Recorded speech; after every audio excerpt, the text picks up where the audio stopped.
दोस्तों नमस्कार। दोस्तों आज एक बड़े इंटरेस्टिंग सब्जेक्ट पे बात करते हैं। इस सब्जेक्ट को मैं डायरेक्ट नहीं समझाऊंगा, मैं एक आपको सिनेरियो प्रेजेंट करता हूं, आप लोगों को खुद समझना पड़ेगा। एक शक्तिशाली व्यक्ति है, उसका एक दो एडवर्सरीज हैं जो कि उसके समकक्ष होने की चाहत रखते हैं या ऑलमोस्ट वहां हैं। पहले एक था, अब दो हो गए। जो पहले एक था वो स्ट्रांग था, काफ़ी स्ट्रांग था, इक्वली स्ट्रांग था, लेकिन उसको इसने अपने टैक्टिक से उसको डाउन कर दिया, वो अब कमज़ोर हो गया। अब जो दूसरा है वो स्ट्रांग होता जा रहा है, आस्ते आस्ते स्ट्रांग हो रहा है, और आने वाले टाइम पे लगता है कि वो स्ट्रांग इतना हो जाए कि इनको मात भी दे सकता है। तो इस स्ट्रांग आदमी को इसकी बड़ी चिंता है।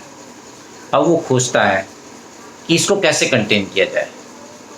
तो उसके जो दुश्मन है या दो दुश्मन की तरह है, जिनके ये इंटरेस्ट नहीं आपस में मिलते, उनको वो खोजता है। तो उनकी नज़र पड़ती है एक बहुत ही ज़बरदस्त प्रॉमिसिंग इंसान पे। वो अब ये सोचता है कि ठीक है, इन दोनों के बीच में जो डिफरेंसेस हैं उसको मैं प्ले करता हूँ और इसको मैं आगे बढ़ाता हूँ, इसको मैं उसके अगेंस्ट में खड़ा करता हूँ, और वो उसको सपोर्ट करना शुरू कर देता है। वो सपोर्ट करने शुरू कर देता है क्योंकि उस इंसान में जो दूसरा जिसको खड़ा करता है उसमें अपनी भी काबिलियत काफ़ी सारी है जो कि छुपी हुई थी। उसको मौका मिलता है तो उसमें से वो काबिलियतें बाहर आने लगती हैं।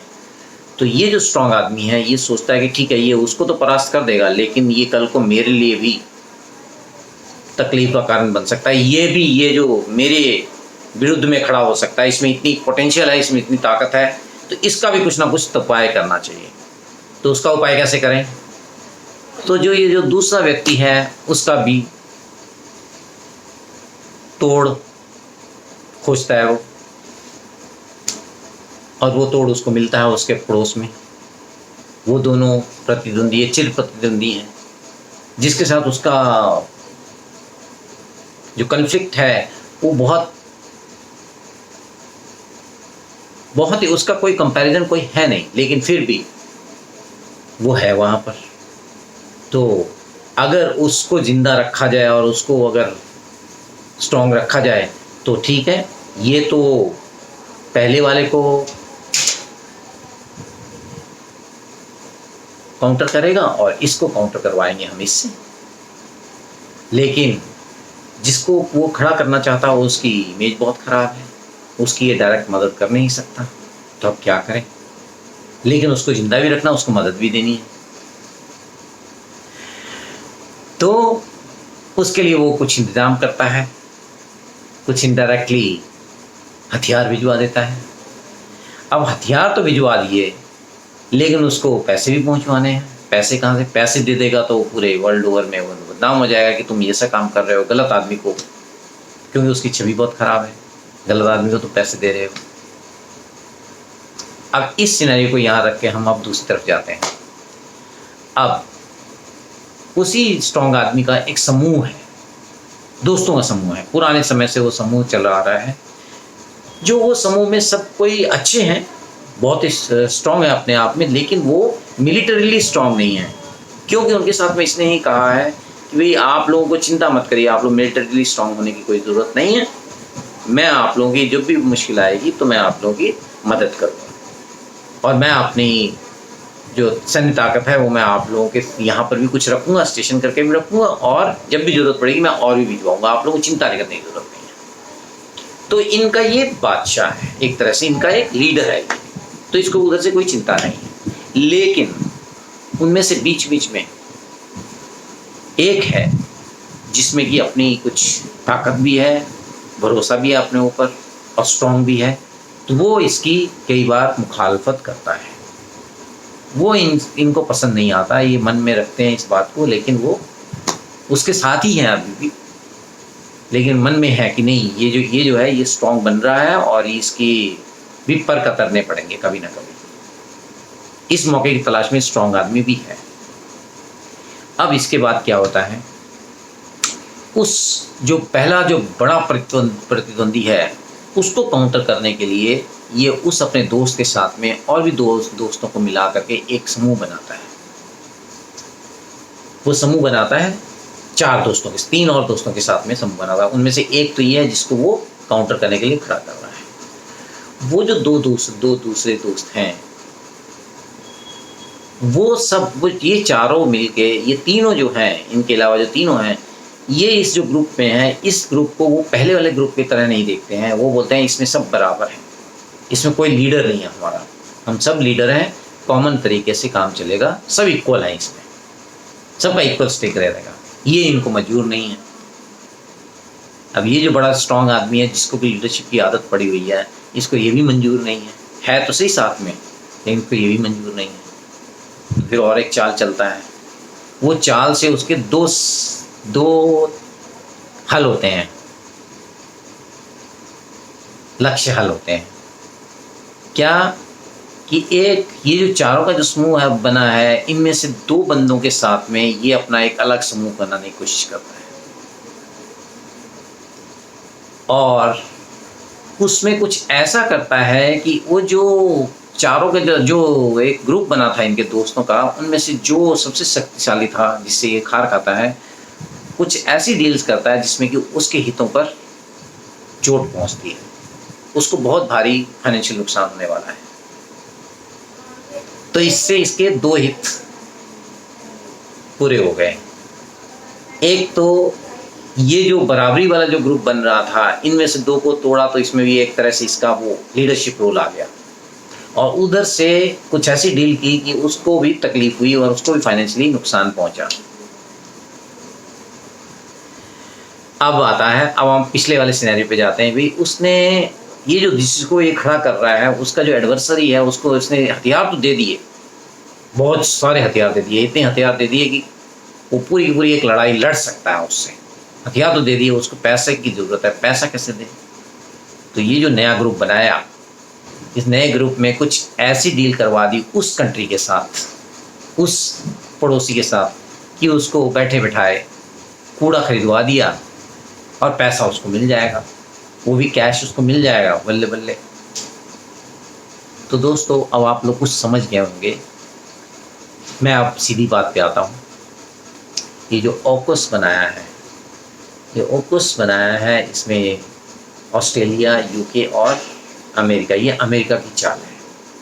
अमेरिका को ये पसंद नहीं कि क्वाड जो बना है, जिसमें सारे चारों के चारों बराबर के हिस्सेदार हैं, जिसमें उसकी लीडरशिप रोल नहीं है, ये कैसे हो सकता है।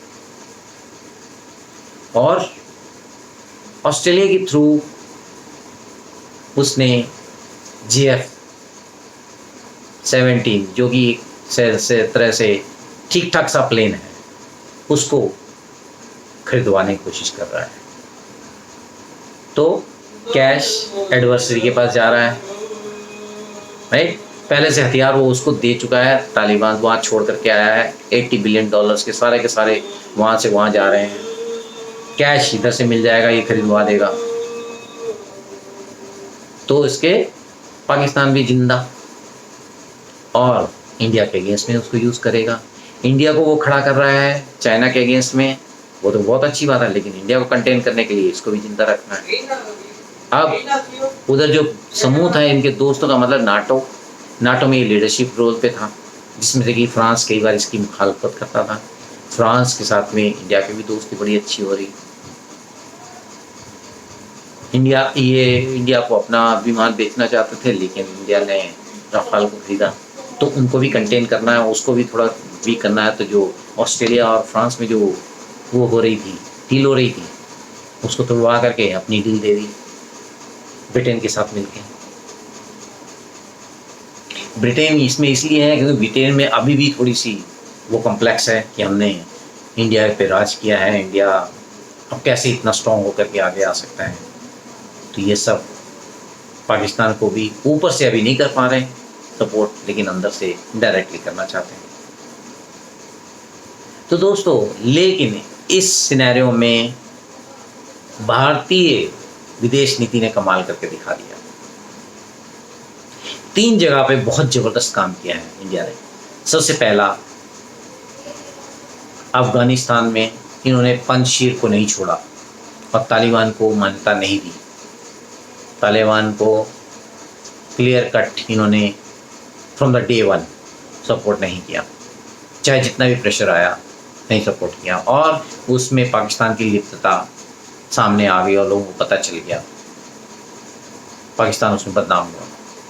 पहला। दूसरा, जब ये ऑकस के लिए बनने के लिए जब ये जा रहे थे ऑस्ट्रेलियन प्राइम मिनिस्टर, तो उससे पहले 2+2 की मीटिंग करी ऑस्ट्रेलिया के साथ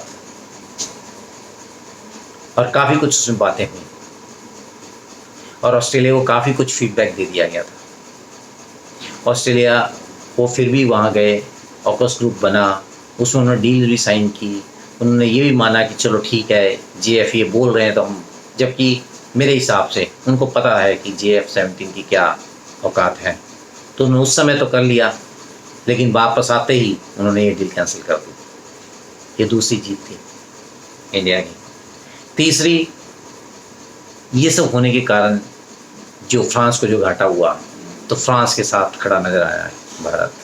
तुरंत से इन्होंने उनके जो पुराने 24 मिराज 2000 थे पड़े हुए, उनको ख़रीदने की घोषणा कर दी और उनके साथ में फिर दोबारा से फ्रांस भी अपने गुस्से में, फ्रांस ने भी काफ़ी सारी इनको रियायतें दी और ओपनली उन्होंने कहा ठीक है जी, जो टेक्नोलॉजी आज से 10 साल पहले इंडिया मांग रहा था अमेरिका से, SSN पनडुब्बी वाली, परमाणु पनडुब्बी वाली, वो उनको जिसको मना कर दी थी इन्होंने, वो फ्रांस देने को तैयार है। और भी बहुत सारी चीज़ें फ्रांस को अब समझ में आ रही है कि इंडिया की वैल्यू। नहीं तो अगर देखा जाए तो फ्रांस ने भी हमें हाल में ही कुछ तो नाफरमानी की है, बिकॉज हमारा जो ऑफसेट क्लॉज था 10% का जो इन्वेस्टमेंट का इंडिया में, वो उन्होंने नहीं किया, जो कि उन्होंने लगाना था कावेरी इंजन को डेवलप करने में, जो उन्होंने सीधे सीधे मना कर दिया, नहीं ये पॉसिबल नहीं है। लेकिन उन्होंने इधर मना किया तो इंडिया ने भी अपना रॉयस रॉयस के साथ में इंजन बनाने का प्रोग्राम डील फाइनल कर ली। तो फ्रांस को भी अब पता है कि अगर वो ट्रिक खेलने की कोशिश करेंगे इंडिया के साथ, तो इंडिया भी के भी ऑप्शंस खुले हुए हैं। तो दोस्तों, अगर हम लॉन्ग टर्म में देखें तो इतनी ज़बरदस्त फॉरेन पॉलिसी इंडिया की है इस समय, मतलब सुपरलेटिव फॉरेन पॉलिसी है। और इंडिया, मेरे को तो ये लगता है कि जानबूझकर रशिया को एक बार तो बोलता चाहिए कि आप पाकिस्तान के साथ दोस्ती का टेस्ट कर लो, दोस्ती का मज़ा आप भी ले लो। अमेरिका ने तो ले लिया, चाइना ने तो ले लिया, और आप भी ले लो। अब जो बार बार डायरेक्टली इनडायरेक्टली, तो आप एक बार मज़े ले लो। तो हैं हम आपके साथ हैं, हम थे और रहेंगे। और मुझे ये लगता है कि ये इंडिया की फॉरेन पॉलिसी का तो स्वर्णिम काल है, इससे बेहतर हो नहीं सकता था कुछ भी। सब तरफ से इंडिया को पॉजिटिव वाइब्स मिल रहे हैं और इंडिया की अपनी स्थिति सुदृढ़ होती जा रही है। तो आने वाले टाइम में मुझे लगता है बहुत ही अच्छा हमारे लिए रहेगा। अगले आने वाले 10 साल अगर इसी तरह से रहे तो हम टॉप के 3 सुपर पावर्स में बराबरी में खड़े होंगे। नमस्कार।